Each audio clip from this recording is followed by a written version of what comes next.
What's up, everybody? So, happy 2024. I hope the year is amazing for every one of you guys. Thank you so much for what you guys did last year in terms of YouTube.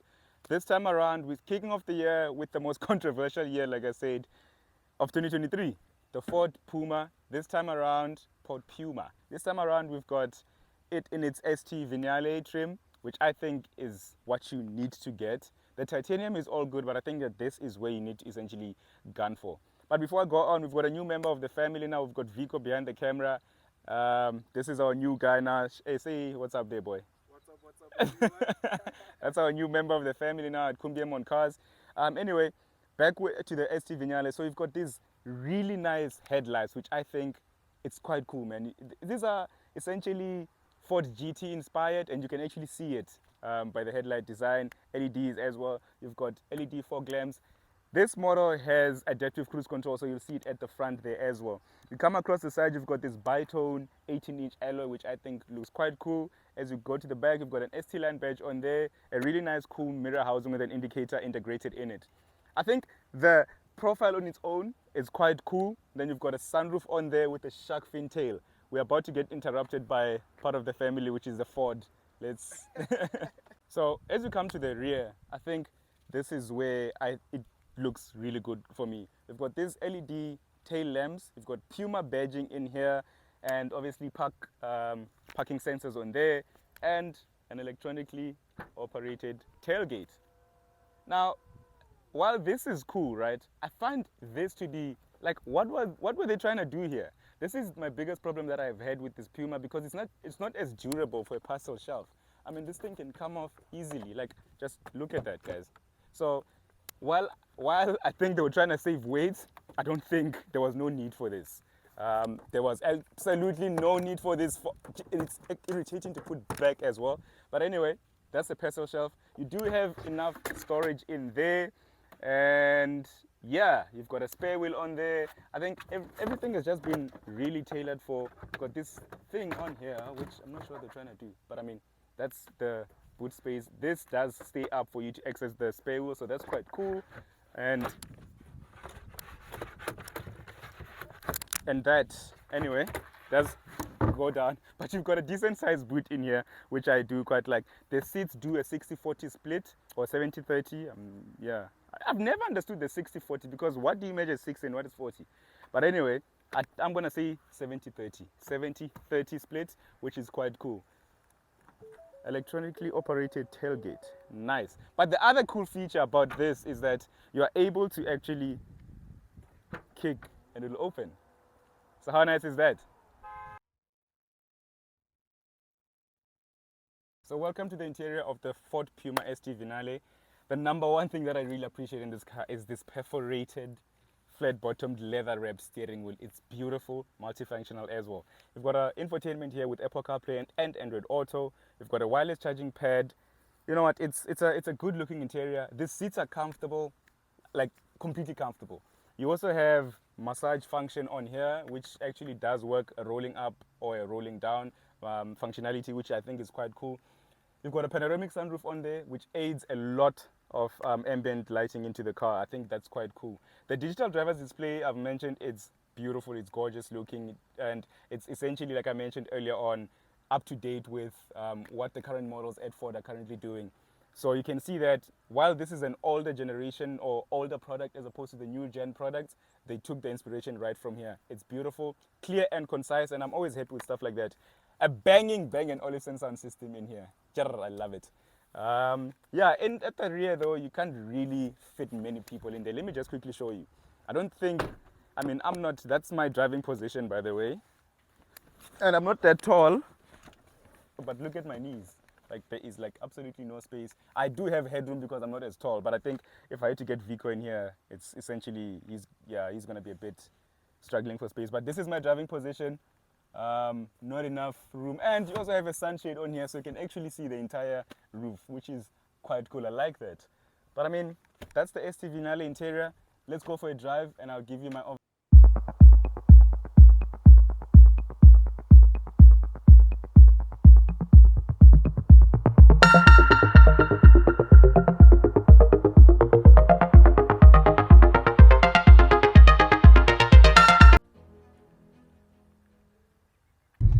you join me inside the all-new Ford Puma Finale, the most controversial car to come out of 2023. I think that there was so much talk in terms of, oh no, this car is so pricey, why is it so expensive, and also it looks dated, etc. So let me just clear up the pricing chats. So in terms of pricing, right, it's very well priced actually, and priced within its competition. So the competition is the Hyundai Kona. You also have the T-Roc, and if you look at the pricing of those cars and then look at the pricing from the Titanium to obviously this Finale that we have in here, then you'll actually notice that it's actually not that bad. And people also mentioned that, oh no, it's small, etc. And then I'm going to try and put some dimensions of the competition as well of this car, and then you'll actually notice that it's actually the same. This car is the same as the competition, so it's not that bad. And also, I mean, we are in an environment where pricing is just really not that bad. Sorry, pricing is quite bad as a country. So that is where we are as a country right now. So that clears up that chat. But I mean, obviously, guys, I'm not saying go buy the Ford Puma, etc. or whatever. If you're able to and you like it, I think I quite like it. Not I quite like it. I like it. I like the looks. I like the specifications that you get in this car. The looks, I think it looks beautiful. I mentioned up front, obviously, those Ford GT inspired headlights, which are quite cool. You just have a really nice looking compact car overall, and obviously we're in a world where everybody just wants a compact SUV as opposed to sedans or hatchbacks, etc. I mean, hence Ford South Africa decided to X the Fiesta. There's no more Figo, no more EcoSport. So I think this fills the gap just right. Let me just open this sunshade. I think it looks quite good. No, not the entire sunroof, man. Just want to open the shade. Oh, jeez, man. How can it be so difficult to open the sunshade? Oh, my bad. It's manual. It's manual. I thought it was an electric sunshade, so it was opening the entire sunroof.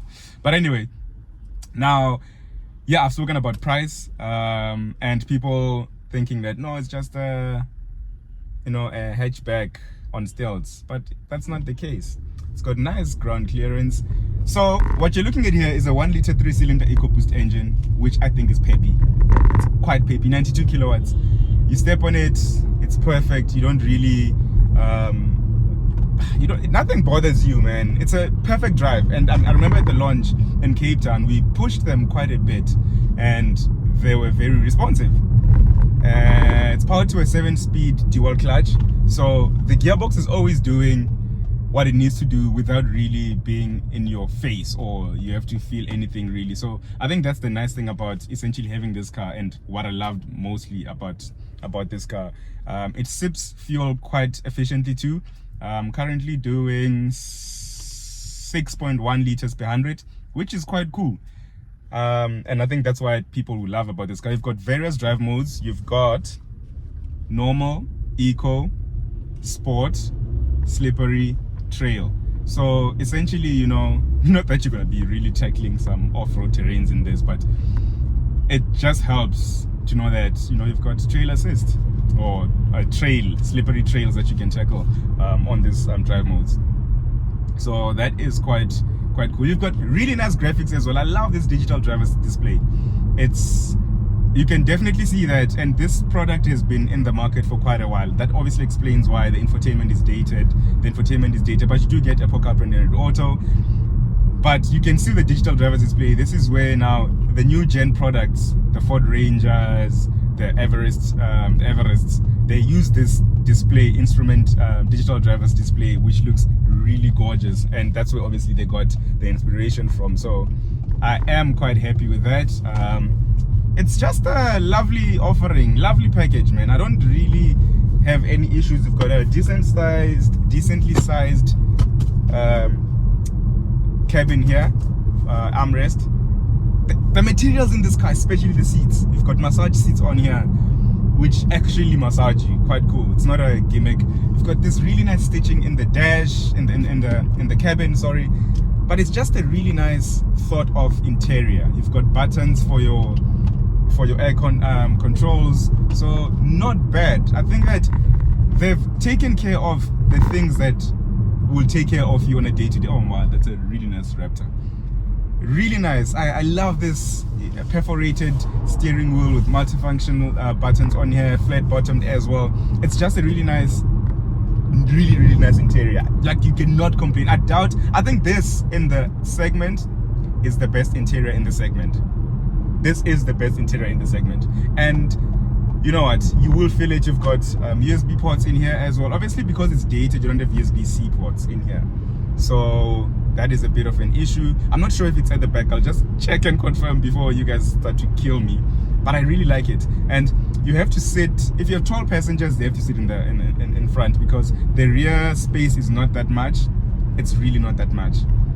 That is the issue. It's really not that much. So it does then give you this hatchbacky sitting position, but you know, it's not bad.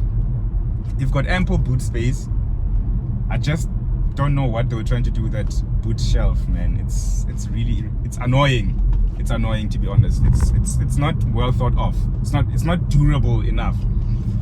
But yeah, that is the Ford Puma ST Vignale.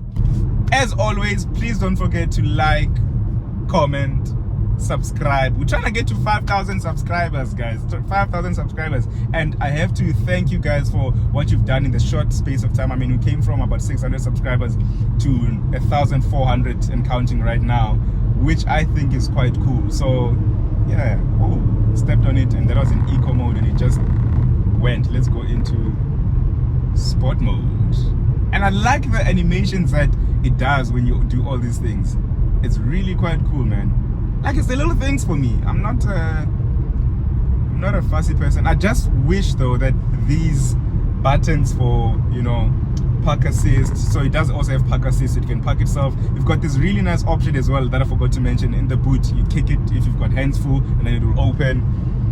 You can turn off your parking sensors on there, your traction control off, as obviously as well as your drive mode select on here. But I do think that you have to kind of look down, which is a bit of a issue, obviously, because you must be looking ahead, especially for the drive mode selector. I could keep the rest there, but the drive mode selector, I don't know. I'd go for in the Ford Everest and the Ranger, they have a dial, so you can just hold on the dial and select and look while you're selecting this. So that's not bad. But other than that, really nice electronically adjustable seats. No, there's no electrical adjustable seats, so you don't have electrical adjustable seats on here. But you've got this button for massaging, which is quite cool. You can get 3 different types of massages, which is dope. Let's go. Let's massage the driver. Roll back. You've got 2 options for the massage: a roll up as well as a rolling down. Oh, I need that. Basadi ba lapisa also, so I just always need like to be massaged and stuff. Also because I work really hard. So guys, please don't forget to like, comment, subscribe. Please tell me what I'm doing wrong. Please tell me what you'd like to see more often. I'm just trying out this YouTube thing, and hopefully we can pop off. Thank you so much for the social media support. And